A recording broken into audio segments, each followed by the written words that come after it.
welcome back to another video. So I am here today with Jasmina once again. So we are here for a fun Halloween special. Just want to say to all of those of you who were waiting, we apologize. We'll not get into it. We were eclipsed. Hi, Hannah. We were eclipsed. It wasn't us. We were eclipsed. So sorry, guys. Yeah. But we're here for a really, really fun video. We're so excited to talk about two famous horror writers, John Carpenter and Stephen King.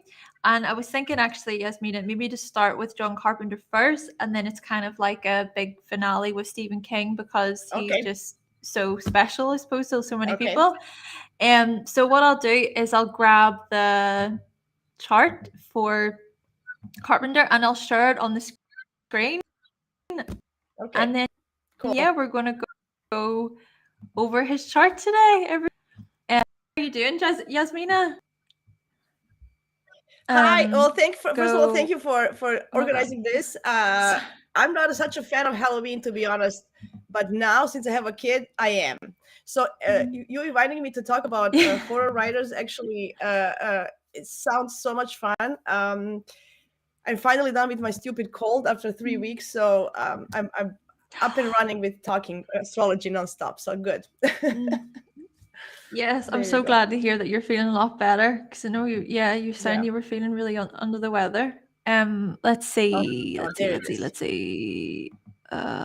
So so I haven't included asteroids or anything. Just keep it a bit more like simple, basic. This is the chart. So if you want to take it away. Okay. Well, first of all, what I noticed is that, ascendant, Virgo ascendant, as we know, those are people who actually use Mercury in the best possible way.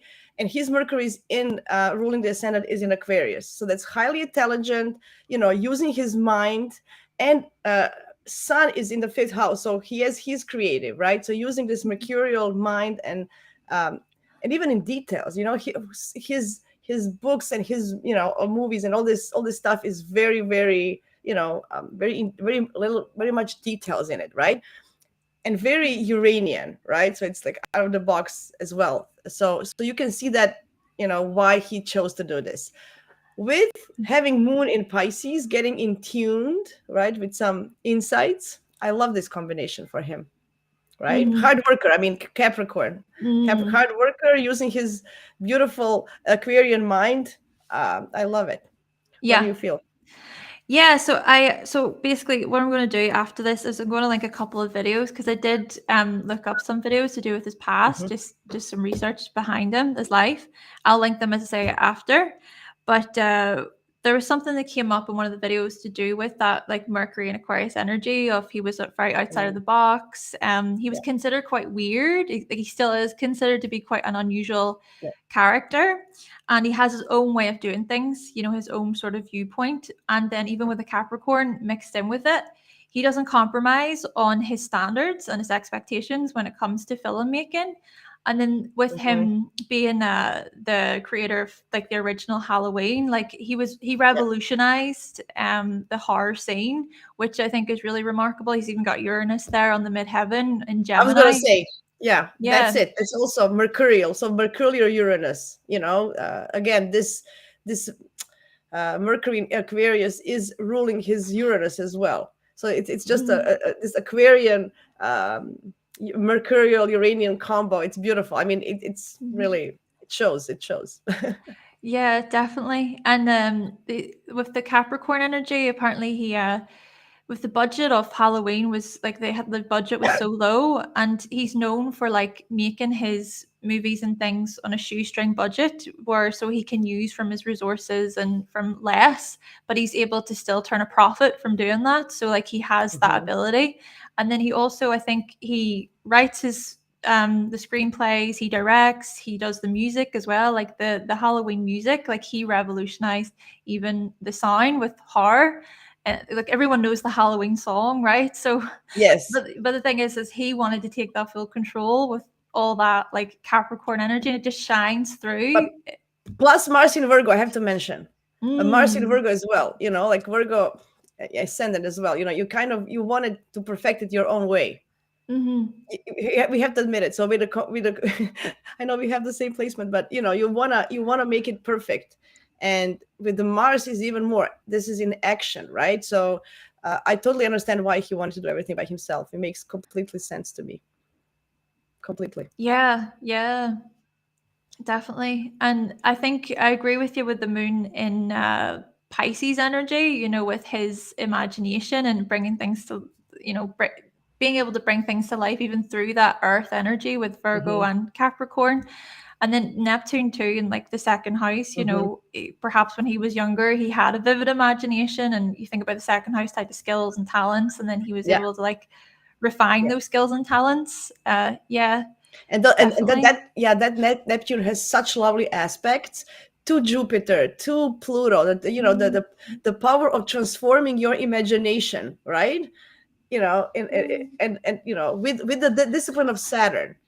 Isn't that beautiful? I'm just thinking, you know, because Saturn is also near there, and this Saturn is also ruling his sun. So I'm thinking, really, really great example of how to put your imagination and vision into practicality, right? Definitely. With this Neptune, even Neptune and Mercury. Look at that combination. Like it's so many connections, right? When he used his imagination, he used his Neptune really, really well, right? I just, when I look at this chart, absolutely transforming Yeah. imagination into reality, absolutely. And Jupiter, you know, just makes it bigger. Jupiter opposing Uranus, that's interesting, right? Yeah, I saw that he moved quite a bit because his dad was so his dad was a teacher at a university, and he taught music, so he was inspired a lot by his father. And then so from that they had to move. So you can kind of see with Jupiter in the fourth in Sagittarius, like with relocating. But then he also felt like an outcast, and also the environment that he was raised in that way was quite religious, you know, so you look at the Sagittarius energy again, but he did feel like an outcast within it. And you can see that even with the Aquarius energy. Yeah. Absolutely. I mean, that Uranus and midheaven, it's exact. Like it's 1 minute apart. Like so that, you know, he wanted to do it his own way. It has to be, you know, different than the others. Like this is how is he perceived in the public eye, you know, like the weird one, the odd one. Like you really can see that, right?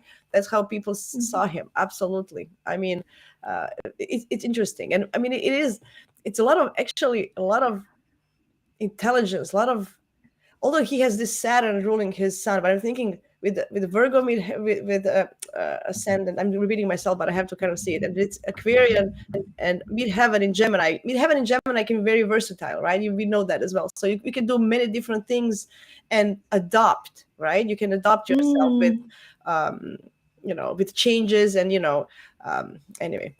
A very, very intelligent guy, very highly intelligent. And, you know, Moon in Pisces last degree, that's in tune with Piscean energy. You know, with last degree, something in last degree, that I really do believe that he had some maybe insights that helped him with his career, like, you know, intuitive, something from within.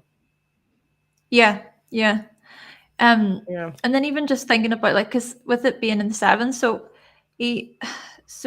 with his relationships, obviously we don't know much about that, but with Venus being in Aquarius, I read that so he was in a relationship with one of the co-writers of Halloween, Deborah Hill, and apparently they were romantically involved, but then he ended up meeting another woman who became his wife later on, and she starred in The Fog.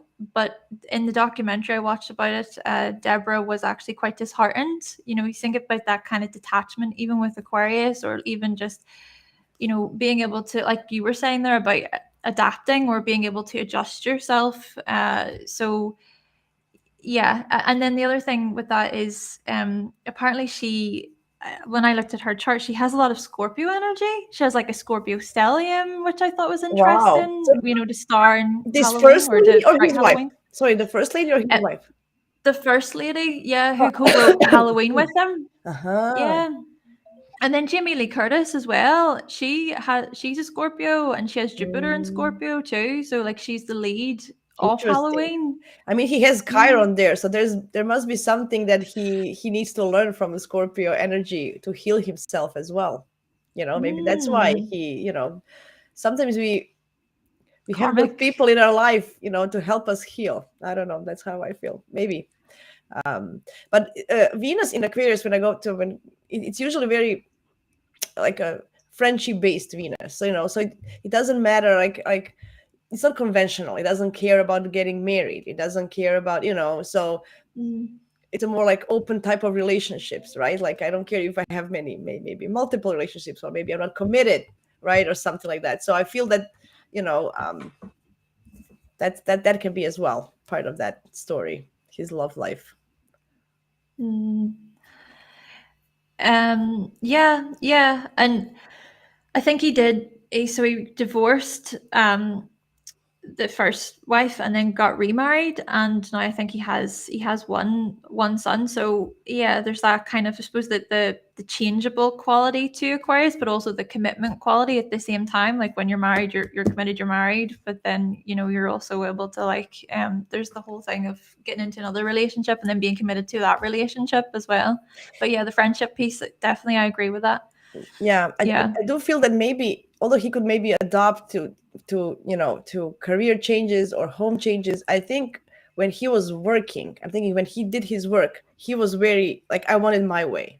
I think there he was not flexible, because look at this sixth house and all this. I think maybe I think he found maybe some kind of clarity and escape in his work from all these changes that he couldn't control in his other part of life. So he wanted to control his work. Like this is, and perfect that. That's how I feel that's, maybe he didn't. Yeah, that's how I feel. Maybe I don't know.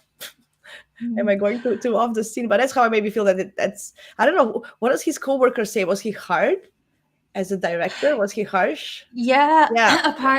apparently he was, like you were Yeah. saying there, it was just very much about this is the way it is. And there was a whole scene where people didn't want him getting angry. He's the Mars energy even there in the first house, like he's a leader as well, in his own unique way too. But anytime that the staff were not like getting along or doing what he wanted to do, what he did actually is he walked away from the set and said, well, this is my movie. Like, this is something that I'm making. Yeah. So if you're not willing to work together, Yeah. then we don't have a movie. So it's that kind of like, we're not going to compromise on this. Yeah. And that's very much what is reflected from what you're saying with the work and Aquarius energy. That's what I see. I feel that he didn't maybe want or need the control in other areas, but regarding his work, that's it. No compromise. Yeah, I feel that. And making wanted to perfect, do it my way. This is the best way. Don't touch it, as you said. Really good. I like that. Absolutely. Cool. So he was. Go ahead. Sorry. Go ahead. No, go ahead. No, I was just going to say, I was just wondering about the 12th house with Pluto and Saturn. I mean, I didn't really find much information about the relationship that he had with his own father, like in a more, connected way. It was more about, okay, inspired by music and work in that regard. But yeah, with Pluto and Saturn, perhaps there's still big parts of his like personal life that we don't know. No, yeah. And it's like keeping that private. Yeah. I feel that with Saturn in the 12th, usually it can be physically absent father or emotionally absent. So, for example, his dad was physically there, but he was into his music, into his dream world. Probably his dad was, as a musician, a dreamer or, an artist. So it's not, so he maybe didn't have that connection. Maybe the dad was just absent emotionally, which that can happen with Saturn in the 12th, usually, Ooh, I find like in many clients' cases that it can be a physical absent or emotionally absent father or role model or authority of some kind, right?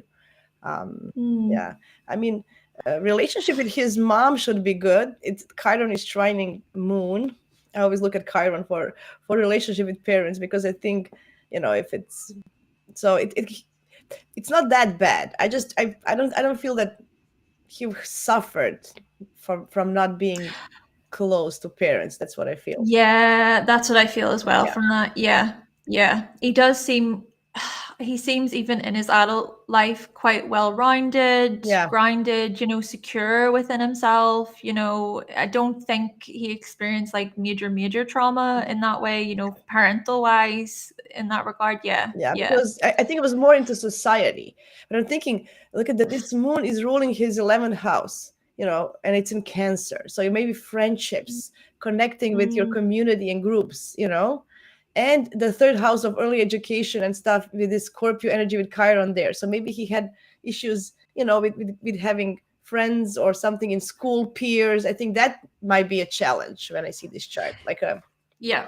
right? Yeah, you're right. I think you're right on the money on that, Yasmina, because he did say that around that time period, because he was really into horror, sci-fi, Mm-hmm. things like that. But around that like 50s, 60s, if you were one of those kids who was into that type of stuff, you were seen as weird, you were criticized, you were judged heavily, right? You think of Yeah. Chiron, like Yeah. rejection in that way. Yeah. But at the same time, the South Node's there and then the North Node is in Taurus. So it's almost like you take all of that information, what you receive, and then you do something with it, Yeah. and that's maybe a big part of like what inspired him to like let out his own emotions in that way through his films and what he created. So I think that's really fascinating. Absolutely. Absolutely.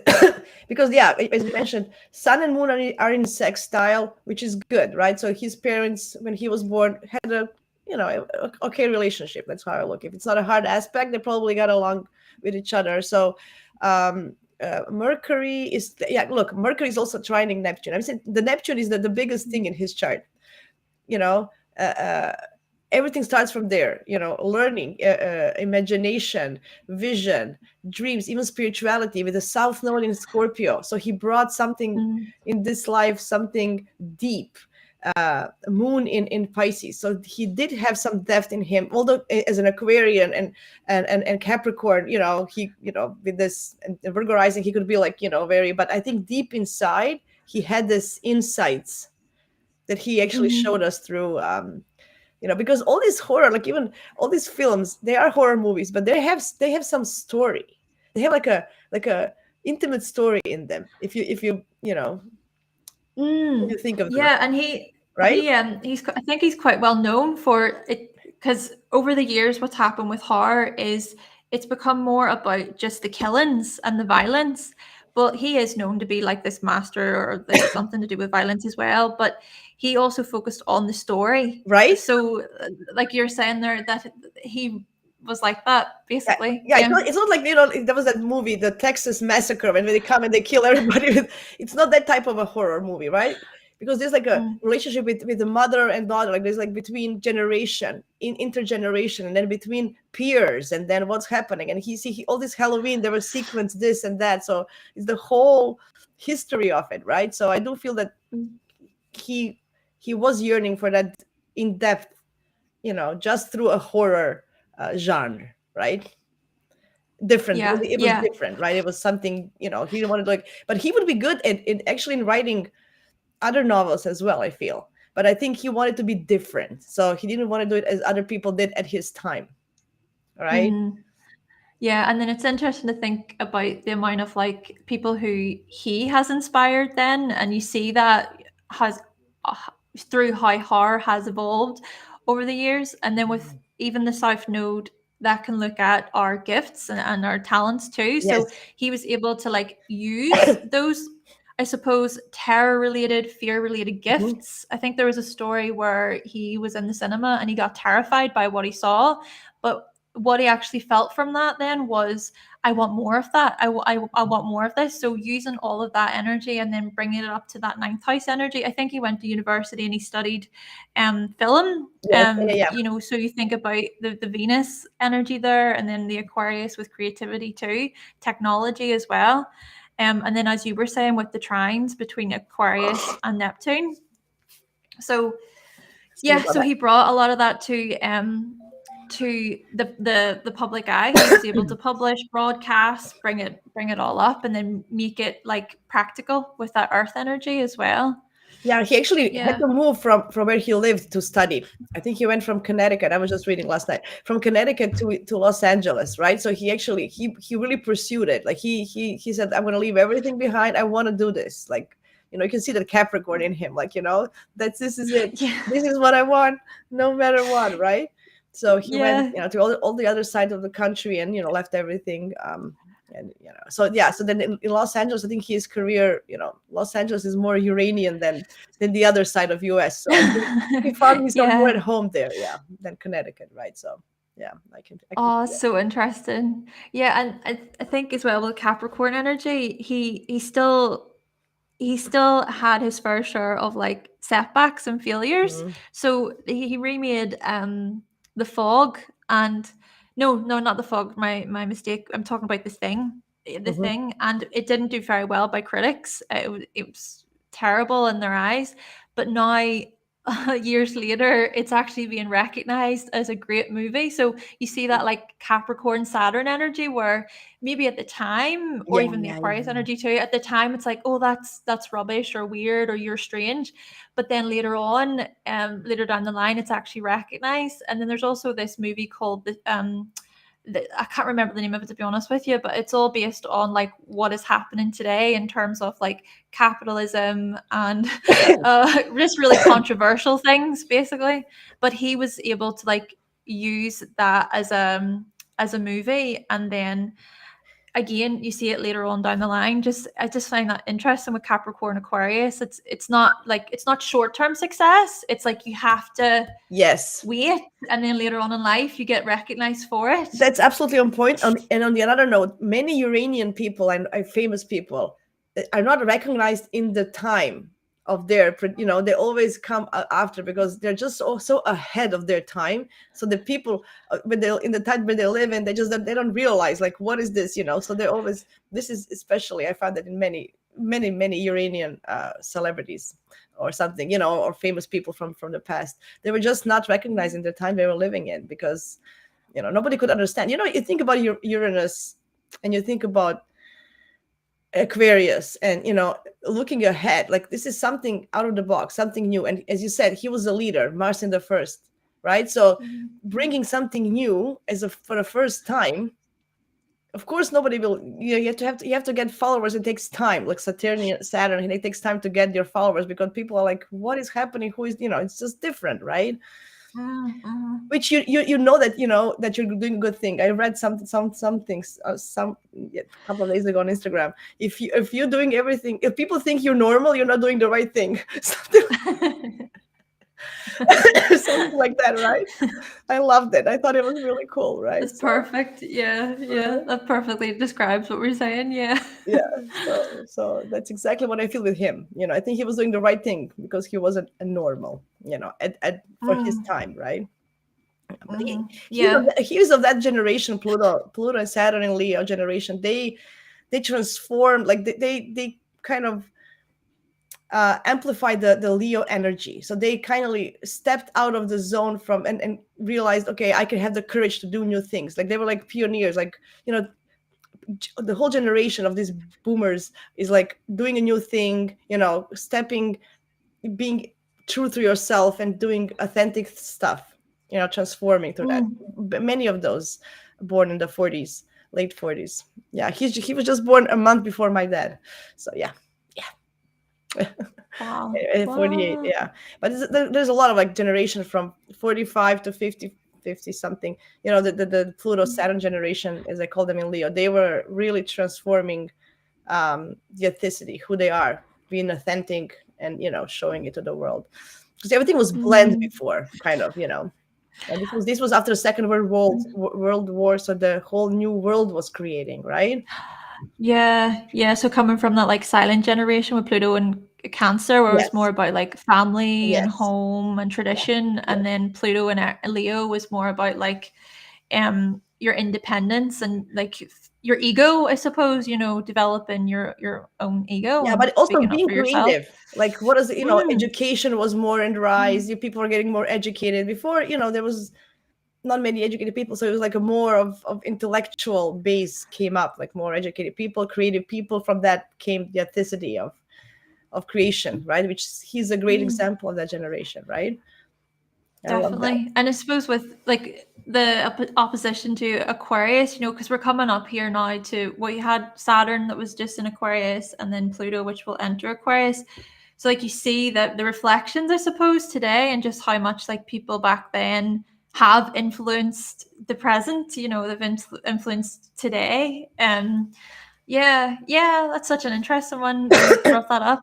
I mean, sixth house in Aquarius, it is your everyday work that impacts the whole community, right? Which it did. The whole new generation, so, as you said, so many people were influenced by his work and did so many other things. I think I just hope he was happy, like in his own world, Maybe his relationships were enough. I don't know. Yeah, because I suppose that 12th house energy, like really hidden. There could be maybe something deeply, deeply subconscious that Yeah. could be a bit of a struggle, but perhaps at the same time he has overcome a lot of those hardships. Or just there's a lot that we don't know then in that way No. that's hidden. I mean, we Yeah. would have to have a chat with him. Okay, tell us more about it. What do you mean by this? Get him to open up. Yeah. Get the Capricorn to open up to us.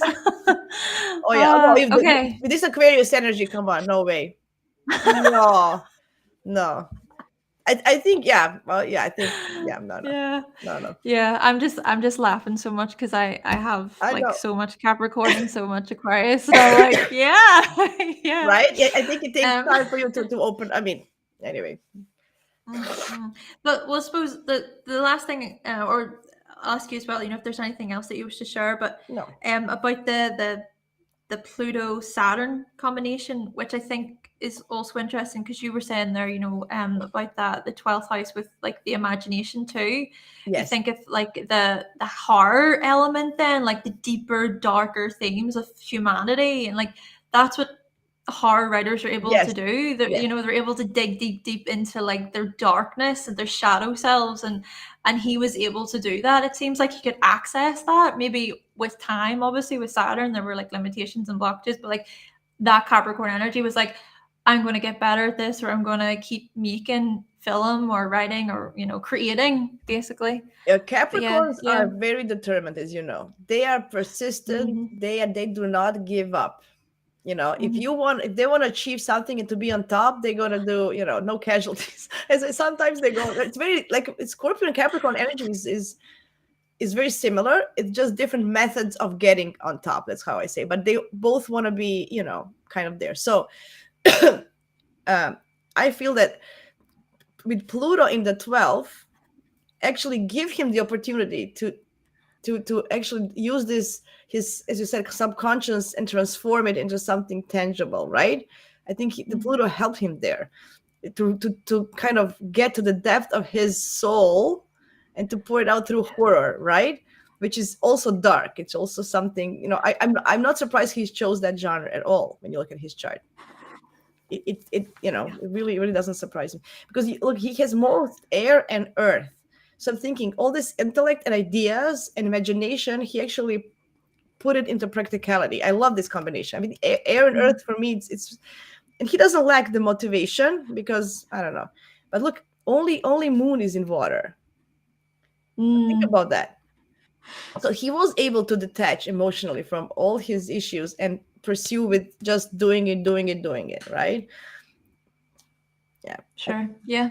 I mean, this moon is because it's only water. It's heavy, so it takes a lot, and it's 29 degrees. So I think he felt it. I think he had this compassion and kindness within him. But anyway. Yeah. I agree. So is there anything else that you want to touch on, or would you like to move on to? We can move on. I feel that I like John. I think he's a good example. Really great choice, Hannah. Great choice. I think you chose well. He's a respected figure, isn't he? I suppose he probably likes that being a Capricorn. Yeah, he likes that. Absolutely. Cool. Awesome. Great. Okay, great. That was so good. Okay. We hope you are, those who are viewing, we hope that you're enjoying this so far. Hello, Danielle. Hello, Michelle. Welcome. Hi, ladies. Hope you're enjoying. Okay, so Stephen King. Hello, Hi, Jody. Jody. Hi. Astro peeps. I love it. I love it. Yeah, guys. I hope you find it fun. I love. Sure. I love collaborating with Hannah so much. Same, same, same. So much fun. I know because anyway, I love it. I love it. Your Aquarian brain is so stimulating for me. So I love it. It is. I love that our sons, sorry, I'm just trying to like focus on this wee thing, like move. I love how our sons are like trining and then you know what I mean, like Right. by sign, and then we have our moons as well and like six stuff. So we're like Yeah, and then the we Virgo are both Virgo rising. risings, and we are both Virgo rising, so we understand each other, on that sense. It's just easy, it just flows, it flows. It's Right, I good. love it. Oh, look at Okay, Stephen. so You Stephen start. King, here we go. Okay, let's see what I have here. Okay, so Stephen King, his life, I suppose this is also why I wanted to save him till last, because his life was actually like he's went through it. He's went through the ringer, like Mhm, so he is respected then, as most of us know, like as a like a well-known writer. He's got Sun and Virgo in the third house with writing. And like he is a meticulous writer. He just writes and writes and writes. I don't know where he really truly where he I gets it know. from. We could say the astrology, but it's like wow. Yeah. But he's also still so humble as well at the same time with being a Virgo. But yeah, with the struggles and the difficulties that he's went through, like he really, so basically his dad, oh, by the way, I have included Lilith. Sorry, I forgot to mention that. Included Lilith here because of what I'm about to say. Hmm. So his dad left when he was 2, unfortunately, walked out on him and his mum, his family. And you can maybe even see that with like that opposition to Lilith there in Capricorn in the 7th. But his mom was such like a solid figure in his Hmm. life, really supportive, actually like encouraged him. So you think about that Mars energy in Cancer and with the conjunction to the ascendant. So like that was that encouragement and that push that he needed as well as a kid to write. But that's what I see for now. But what do you Absolutely. see? Now that you mentioned mom, look at that moon in Sag that represents mom. So optimistic mom who wanted to help him explore the world, to learn, to what is Sag energy. So that's what his mom was for him. And I look at the moon, like, right. So she really expanded his mind, encouraged him to learn, explore and learn. Interesting. So you can see everything. So everything is in the lower hemisphere. So he was actually very private. Like he is private. Um, uh, what else would? Oh, yeah. So very. So I switched my mind. He's also Pluto Saturn generation in Leo. How interesting is this, right? Yeah, yeah, yeah. Prominent Uranus, because Uranus is squaring. What is it doing? What was I going to say? It's squaring his sun and Venus, Uranus, right? So Mhm. so this Uranus again is very active, especially with Sun, right? So it's squaring his sun. So he did want to be different as well, right? So on a different, not like John, he had on the midheaven, right? But still, Uranus is also prompt in his chart, right? Squaring the sun. So wanted to be different, wanted to make an impact, on that level. I don't know. What do you think about Uranus in his chart? Yeah, I can see that, and I think because he was quite considered like strange or unusual, and he had a lot of even like health issues too. Yeah, You yeah. think about Virgo and health, but even in school, like he had to get his tonsils removed, and also like his ears punctured as well, all sorts of things. And because of that, he was kept behind a year in school. So then, if you can imagine, even like with third house early education, like Hmm. being feeling like a bit of an outcast, feeling like a bit of a weirdo, because like you're so removed from all your peers because you're young, you're younger or whatever way that would have went for him, and from being kept back a year. And so yeah, I can see that kind of the the separation in that way with Uranus square the sun. Yeah. He started writing really early, right? Mm-hmm. Yeah. And look, he has again, what is creative writing? Mercury conjunct Neptune. That's creative writing. That's Yeah. when I see this in the charts, that's absolutely, like, I always ask my clients, you have a blog, what do you write? The journals, like, this is like it doesn't even matter what sign is it. That combination is creative writing. And with the sun in the third, as you said, he wanted to express himself through communication, through some kind of word. Like, he started writing very soon, like even in high school. He some local some high school paper or something. I think he was always doing something. I think I read that somewhere. So that was his way, because he was actually, as I said, shy and introvert.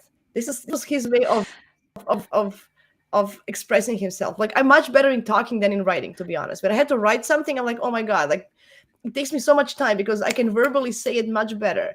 People who are introverted more, I find they express themselves much better in written word, because in they're just stuck when they had to talk to somebody, right? So that shows in his chart as well. So I think his first book that made sense was Carrie, right? I think that was his first big book. So think about, look at all this Libra energy in the fourth house, Mars in Cancer. It's a little girl. Like, I'm just saying, you can feel that in the way he why did he become famous in the first place, with what was the story he was about to say, right? Interesting. I can feel that. Very interesting. Yeah. What else?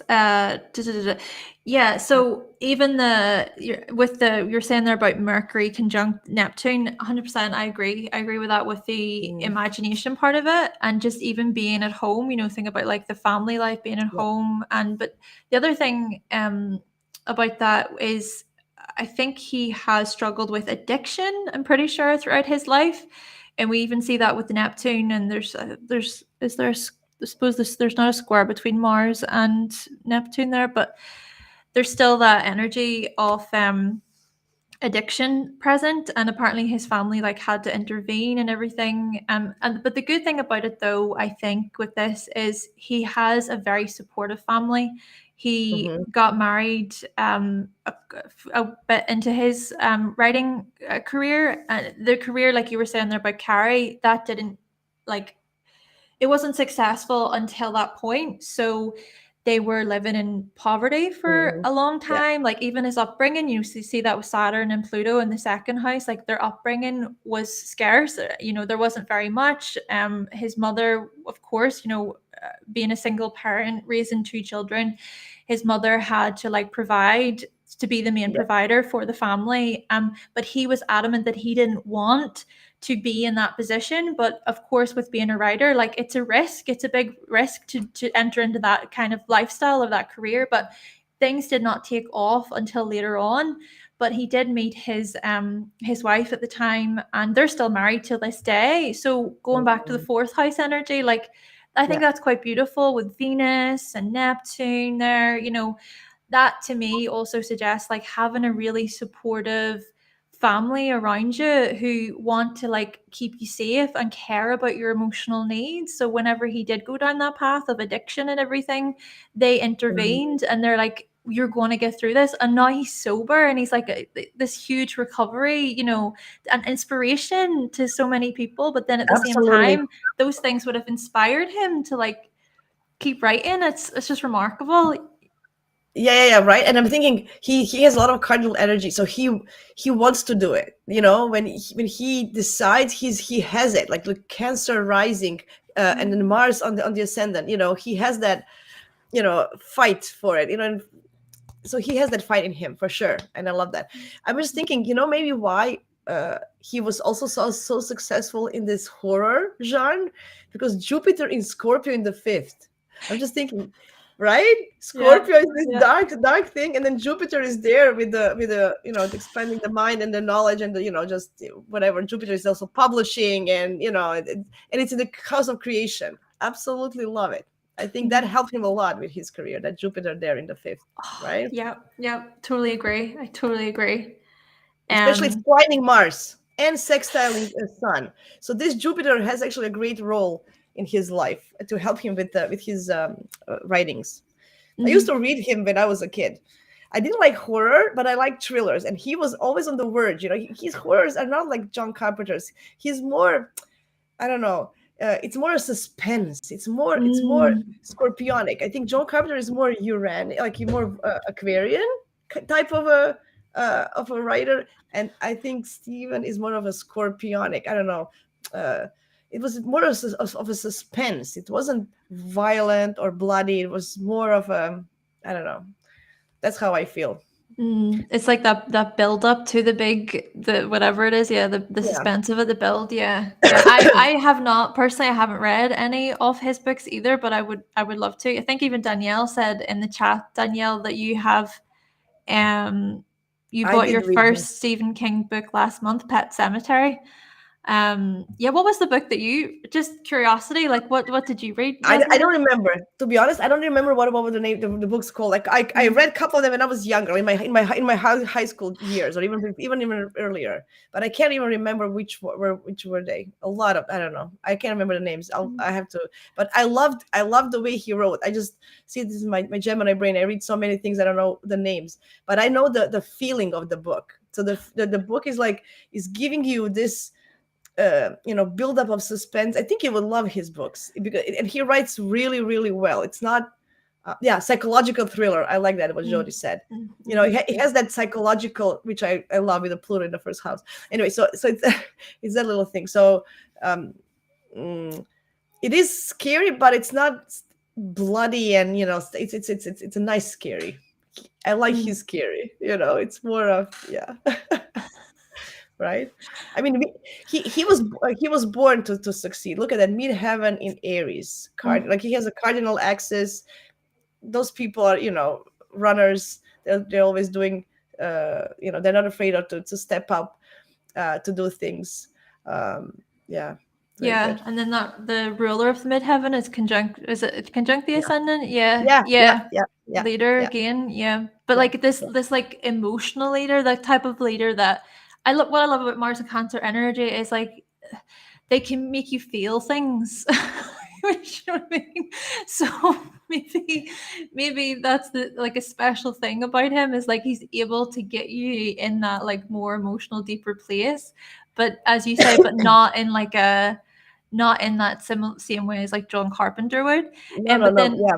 Jupiter also I find interesting is with so in the previous one with John Carpenter, Chiron was conjunct the South Node, but this Yes. time is Jupiter's conjunct the Jupiter. South Node, See, and then the North Node's in the 11th house, so looking at like wider audiences, communities. Like he has a really solid, like a solid fan base, and he's just known, as the writer. Like he's just so well known as like a really absolutely, popular, well established writer. So absolutely. interesting. And everything goes back to this moon. So this moon rules his Mars and ascendant, and then Mars rules Jupiter, right? So we always go back to the moon, to the Sagittarian energy. When you look at the final dispositor, you go back to the moon, and I just feel that his mom and an ability to expand his mind, and for him to encourage him to to to go beyond, to have the vision, because Sagittarius, they have a visions, right? Mm, So, because with the Saturn the second, love, a low self-esteem, low confidence when you were younger, especially, mhm. that was probably, a thing. But he had this on the other side, this, like knowledge. You can, I always say, you can, when you invest in your knowledge, and that nobody can take that away from you whenever you go, wherever you go. So I think that was one of his, he was writing and doing it, and um you know um, anyway, I love it. I love that. Yeah. I love his moon. I think his moon is really something that makes this chart what it is, especially the sixth house, right? House of work. So I think Work. this, you know, Yeah, I love that you brought that up because it's made me like think more and like see different parts of it. So, um, the with Jupiter being the ruler of the sixth house, even in the fifth yeah, house. So yeah, I think that piece that you said about with the support, with the chart ruler being the moon, that support system from his mother, like that is largely what was like encouraged him and Mm. helped him sort of break out or break free or to perhaps believe in himself as well. And I'm pretty sure that he was the type of child who was quite like introverted, like insecure, things like this, but Absolutely. he's overcome so much of that. And then also I saw that so his wife, she's an Aries, and she has like a lot of Aries energy, and that would be in his 10th house of career there. But apparently with Carrie, so you can maybe see this with the Virgo energy of being quite critical, but he threw some of the pages out and he thought like, this is no good, I don't want to do this. But she went and she retrieved the pages and basically said to him like, you can do this, I believe in you, encouraged him. So again, it goes back to like that encouragement from, but just even from female figures who were there to support him. Good. Great point. That's exactly what I said. So it's not only his mom, it's his wife, and he had a daughter later, right? I think at the same he got daughter at the same time when Carrie came out. So I think women in his life, look at the fourth house, there's Venus there, and it's Mm-hmm. in Libra. I think women in his life help him so much. I mean, of course, with Yeah, Cancer rising, it's and yeah, yeah, I think really, really women help him with his career, absolutely. And I think he appreciates it. I think he knows it and he appreciates it. Of course, Sun in Virgo, self-criticism, it's always there. I know yeah, you're never yeah, going to be yeah. good enough. That's, just what it is. Mm-hmm. I had a Stephen Judd, when he used to teach us, he would say, you can go 90, you can always do 99.9. If you did 100%, you would have wings and you would be an angel. So that's, you can, so that you can do more than 99.9, right? So yeah, so I think, yeah, that I think the passion of that Jupiter in Scorpio, right? On the larger scale, imagine, think about Scorpio in a positive larger scale feeling. Those are his books. Those are the passion. That's what I feel. That's really a positive side of Jupiter in Scorpio, is those books. And are So Mars and Jupiter trining? Sorry, just trying to like, I can't need my glasses. Mars and Jupiter, Do they trine? absolutely they are. Absolutely Yeah. they are trining. Like they're like there's a half a degree. That's so Mm. putting action into that. Yeah. I love it. Yeah. That's yeah. But still, yeah, I think he also wanted to break free from everything. That Uranus doesn't although it doesn't look good, I still feel that maybe that's where the addiction came in because think about Uranus as anxiety. And with Virgo sun, and in touching Uranus in a bad way, it can bring up Mm. anxiety. Look, 12th house, mental issues, Yeah. nervous, like what is nervous system? Uh-huh. You're getting so when he got wrapped up in his mind, overthinking, of course, Virgo, blah, blah. I mean, with this Uranus, just putting on a hyper level, that's when he maybe went through to addiction because he needed to resolve that nervousness and all this stuff. So maybe that's where when women help him with that. But that's Mm. that's what I feel that could be like an addiction issue because of Uranus and this system, not of Neptune, really. Mm. Just And do you think maybe even like his writing is a way to release a lot of that tension at the same absolutely, time? absolutely, Very interesting. Yeah. absolutely. How artistic expression. Every time you feel if you do something, artistically or put it out of your head, what is writing, even when you do a simple to-do list, it's much easier, right? Imagine now putting all your imagination, all these things that you had, all these stories that you have, because Neptune with Mercury together, all these stories you have in your head, and putting them a piece of paper, and then I think with his success later, it was much easier because he had recognition. So when a Virgo has recognition, you know feeling I'm of service, and look, people really appreciate my service because his books are service to community, right? I think that Mm. it was much easier, but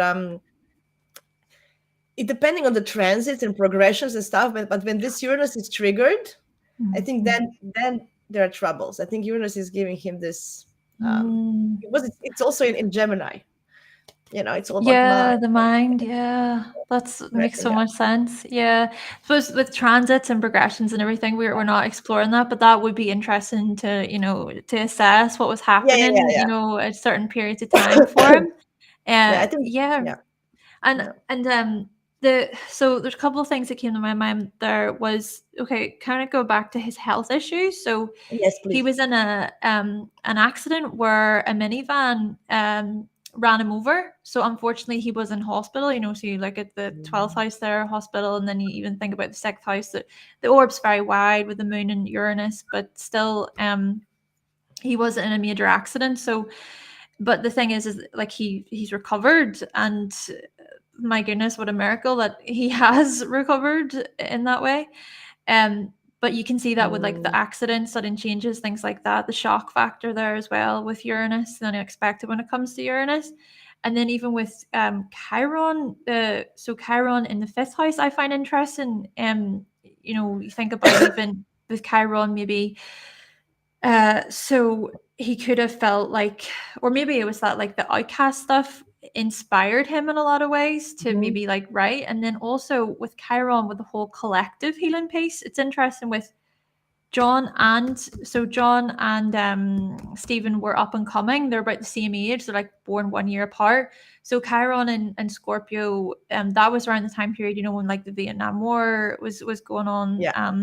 So maybe like if you think about like Chiron and even the collective planets, the generational planets, like being a backdrop to what's going on, and how those backdrops, what's happening in society, like whether we think it or not, they still have an impact on like what we create and how we feel. And maybe there's elements Absolutely. there coming through for both of them, perhaps.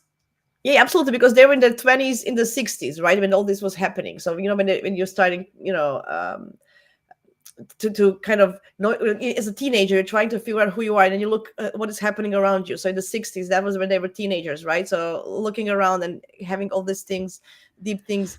Uh, just going back to the accident, I think why it went well, although when Mars is on the ascendant, it can be prone to accident, right? But it's trining Jupiter, so like a benefic. So, you know, it helped him recover. That's what I feel. Maybe that Jupiter helped him recover because it has such a great aspect with Mars. And anyway, Mars is ruling this Jupiter, so they're like have this connection as well, right? Interesting. Yeah. Anyway, Yeah. I'm just thinking about that accident. Why, you know, thank God it went well, but yeah. Chiron also, the Chiron.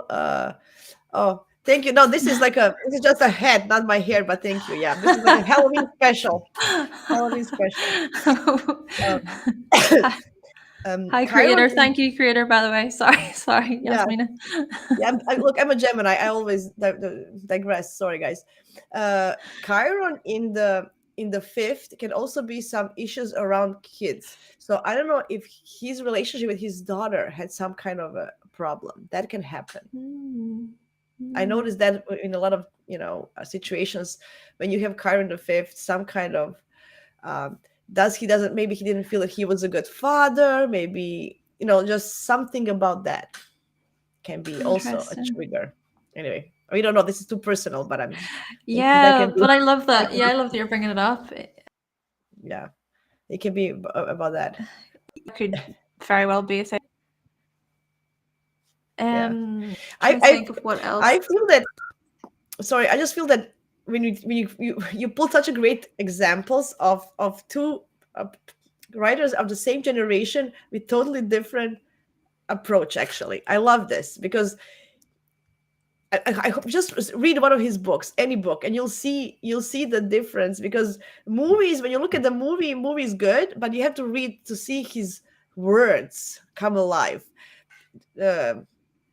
He is more of a caring approach. I don't know how to tell you, like I don't know. It's very Cancer rising. Very, yeah. Although it was a scary book, I didn't feel scared. I felt nurtured. I don't know. It's weird. I just want to say it's very weird because I'm not a fan of scary stuff and horror movies. I'm not a fan. I'm really not. But I always like Stephen King, so that's interesting because it is some kind of a caring. When you read it, like, you feel different. I don't know. Maybe this is very subjective, of course, but just wanted to put it out there. But yeah, I agree with you that you can see that with the Cancerian energy, feelings and and with that trine, going back to the trine, even with the ascendant, which is like loosely trine the Jupiter in Scorpio energy. Yeah, I would agree with you in that way. Is there anything? You wanted to mention something. Sorry, you wanted to mention something. You had some point, I think, at the end. Did you? Did I? I'm just seeing. I'm just looking over my notes quickly to see if there was anything that really stood out that I thought would be interesting. Da, da, da, da. Yeah, I just think, I think even with Aries, like the Aries midheaven, I mean, he is a pioneer. He's a major pioneer within the like hard Don't break down psychological now. thriller. Oh no, is it? Don't break down. Don't break down on me. We have a few more minutes. Let's go. Yeah. We are eclipsed, guys. We are eclipsed today, but we are fighting it. We are eclipsed, but we are fighting it. Yeah. And it's interesting. I have my chart on the side. I use asteroids. I know you didn't put it because it's too complicated, but I just noticed that Juno is with his moon. Juno is 20 degrees.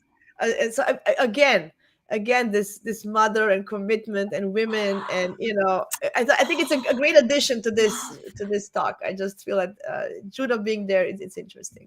Definitely. Right? Even like seeing as we have a few more minutes, so I was so interested to look at like peak periods. So it's like the technique in traditional astrology to zodiacal releasing. So I wanted to look at their peak periods. So firstly, the part of fortune for Stephen is Taurus. So in the 11th there, the part of spirit is Libra. So when there was a peak period that came during a Scorpio chapter for Stephen, okay, because the peak period was because the part of spirit was then in Scorpio and opposed Taurus, so that was that peak period trigger. So he was between the ages of 7 to 21, so the 5th house would have been activated for him during that time. So from 7 to 21, as you were saying earlier, he wrote from a young age. So you can think about that, pouring all that energy into his creativity. And now he's on another peak period from age 60 to 90 where the 8th house is activated. So again, we're noticing this activity to do with like his career and the part of spirit, but it's more about those Aquarius themes and looking more as well. Another movie? Could we see maybe another movie of his? I think that could be 8th house. Usually, when some other people also make money out of you or whatever. So it can be, we can see another movie from his books, which I would love. I don't know if this is happening, but I would love. Yeah. Definitely. And I think I saw that he just wants to keep working keep writing for as long as he can. Like, so it's not like he's stopping anytime soon, even though he's in his 70s. But then, no. Some people are doing forever. Yeah. And just to I want to, because I feel like I need to touch on this then for John, because we've done it for Stephen, but he has the part of fortune in Cancer, and then he has the part of spirit in Scorpio. So for his peak period, it would be during like the Capricorn time. So he was like I think he was maybe in his 20s, 30s. So that 5th house would have been activated. Yeah, but that was the period when he moved from his home and went to California to study. That's exactly what happened. Oh, right? See? Wow. Yeah. So that's like amazing. both of the people we talked about today, their 5th house peak periods and like their creativity. Absolutely makes sense. Absolutely makes sense. I love that how you ended this. I just want to say something, which is, what Stephen King did. He with the clown. Everybody's now afraid of a clown, which is also very funny. How he put this good kind of fun persona into something. I love that. I love that. I think it's also cute. That's so true. Yeah. Right? Oh, I'm thinking, because this is also Scorpio in Scorpio in the 5th. Think about it. Clowns are 5th, are fun, entertainment, kids. And then he has this Scorpio. He put the Scorpio vibe. Literally, he put the Scorpio on the clown, and it made it scorpionic, right? Look at that, literally. And he overdid it. He did it so much that the impact was so big that so many people are afraid of clowns now. Anyway, I just thought Oh my it's a thing. gosh. Yeah. What a Just thought it connection. occurred to me. Yeah. It's so true though. It's so true. Wow. Yeah. So yeah, is there any other points in his chart? Do you want to explore anything? No, look at me. Like my brain is going, but I just thought about it. I want to finish up with this. I think this was so much fun. I want this more often. I think the problem with me, I don't like talking to myself. So I don't do videos with myself because I have an issue. I like to talk to a person, like through Gemini. So I like these collaborations when I can actually talk to a person. Oh yeah, and brainstorm and look, and what do you see? Look at me. And it's astrology. Look at me. Like I'm watering. You're in your element. Absolutely. Talking to other astrologers about astrology is one of my this is how I feel secure. That's my moon. That's my moon in Gemini. That's exactly how I feel secure and happy and nurtured. Talking astrology to other astrologers. Absolutely. And not any astrologers. You are, and I really love this. So yeah, we are planning to do something else on my channel soon. So guys, be ready. Yeah, we're gonna have a little twist on something. Yes. So I like that. Yes. Stay tuned. Definitely stay tuned. And yes, as always, like Jasmina, it has been an absolute pleasure. I just love like collaborating with you. And it's so true, like we were saying about I know with your Gemini-ness, like you need to be able to like communicate and stuff.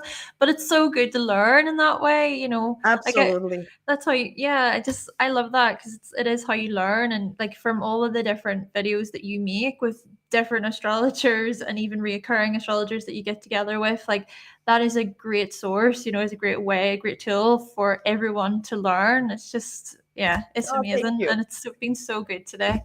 Yeah, thank you. Great. No, and I all you have so many educational, like you really as a true Aquarian, you want to teach people, your community, astrology, and I love that. So perfect.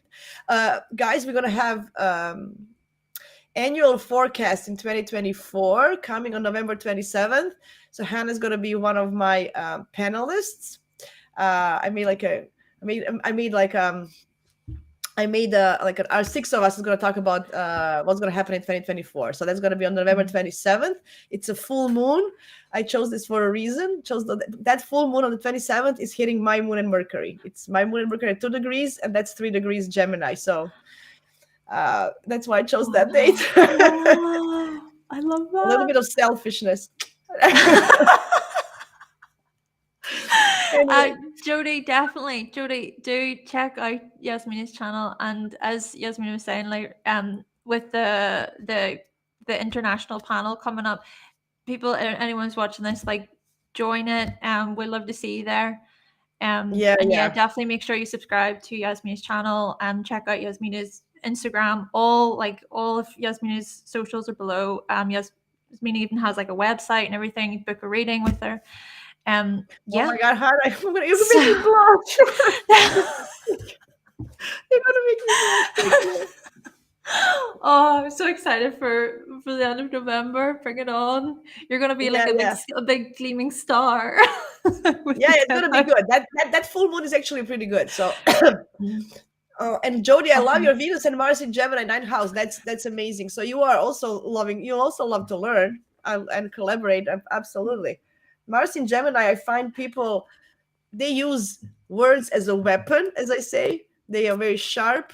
They are very, I love Mars in Gemini. Very good. Thank you so much, Hannah, one more time. I know, sorry for the delay, but I'm glad that we made it happen because Hannah has Capricorn in her chart very strong and she didn't want to give up. Hats off to Hannah. Good. We made it through. Right. Yeah. So, yes, that's everything then. We'll talk to you later then, Jasmina. Thank you so much for being here. And goodbye, everyone.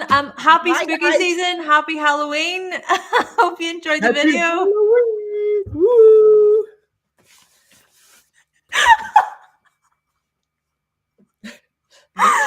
love it. We love it. Bye.